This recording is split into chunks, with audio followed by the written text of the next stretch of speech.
莲子跟百合都先浸泡一下水，龙骨先下锅焯一下水，加点料酒去一下腥。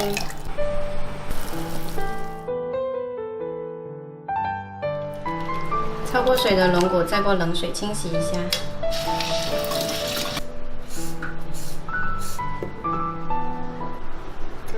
再把淮山切成长段，切淮山小心点，它很滑，会切到手。今天我们要来煲一款比较适合夏天喝的汤。这个汤呢，它有安神润肺，还有祛湿的作用，比较适合一家老小喝的。先把这个莲子给它掰开，有莲心的不要。现在把骨头放到砂锅里。接着把莲子、百合放进去，加入适量的清水，先煲半个小时。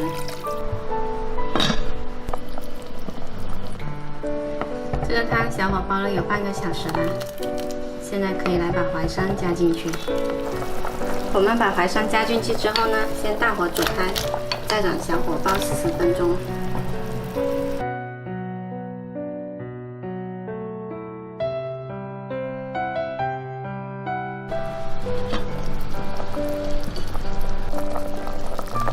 我们的汤就煲好了，稍微加点盐调一下味，再加一点鸡精提鲜。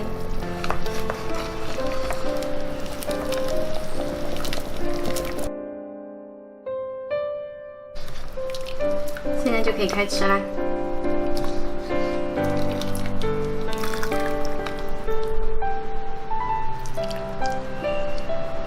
特别滋润鲜甜的莲子百合淮山汤，比较适合夏天喝的。